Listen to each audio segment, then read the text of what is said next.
Good day to viewers, the Colonel speaking to you live from the Lay Rectory or Pondicherry Lodge. We're still speaking to the Squire. We were interrupted by an emergency telephone call from the President of the Gold Coast wanting a very important gramophone from the Squire, but we couldn't help him, never mind.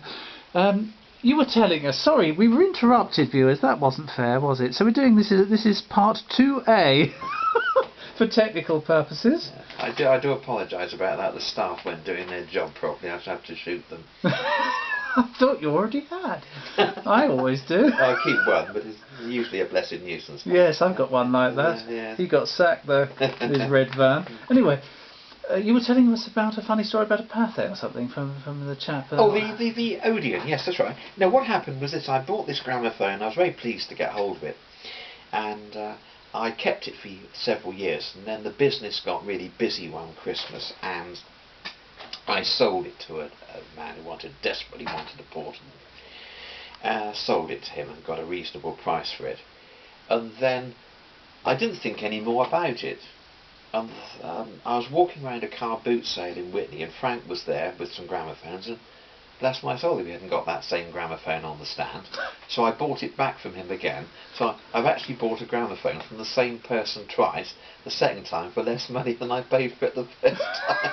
It's one of the strange ironies of the way things go in life. I think there's a certain law involved there. Exactly. But we've had some questions. We get questions, viewers, from viewers actually, and via the email. We've had a question from Rob. What were the...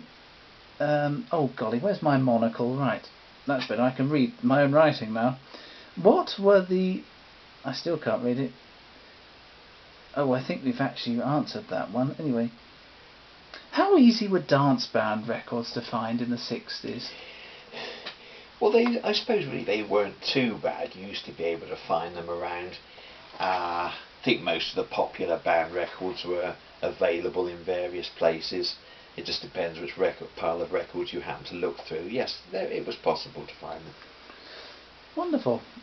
Did you know any other collectors in those early days? Well, there was a man in Whitney who collected. There were two men in Whitney I knew who were very keen collectors of jazz records. But I knew them, but we didn't do any kind of interchange or anything like that with records. But no, not a terrific number of people. No.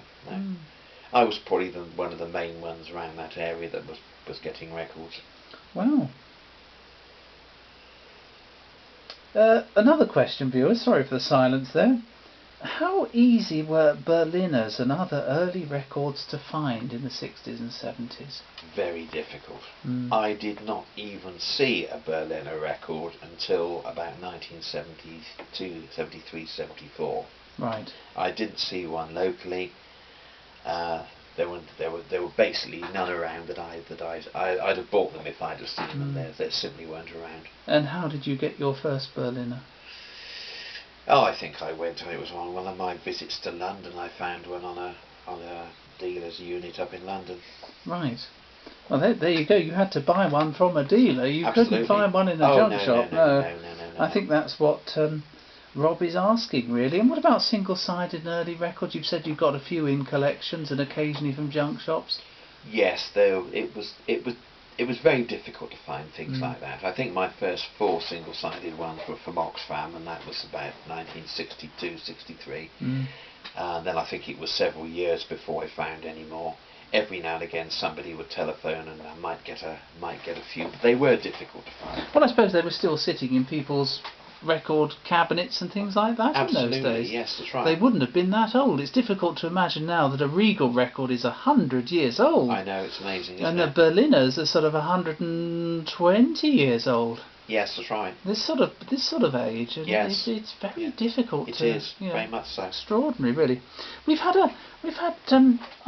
I left the preceptory earlier, we've had a raven come with a message from King's Landing, from a Lord Tywin Lannister, who says, "You pair look like a couple of smart chaps, and as you are gentry and nobility, in the name of King Tommen, first of his name, King of the Andals and of the First Men, I'd like to appoint the Squire Minister of Farms, Woods and Wayfares. and the Colonel as Master of War and Kriegsherren. Well, which should befit someone of his someone as universally worshipped as he is. Would you care to consider that offer, Squire? Well, I shall have to sharpen the sword that I've got in the... yes. I've got a sword, I just need to sharpen it. Well, I've got plate armour and a sword. They don't like it up and... They do not, especially in King's Landing. No. Well, some of them do if you watch the programme. We won't go into that.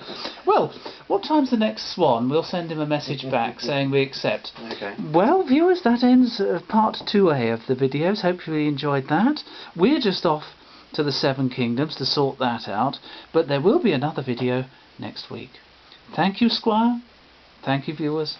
Goodbye. Bye-bye.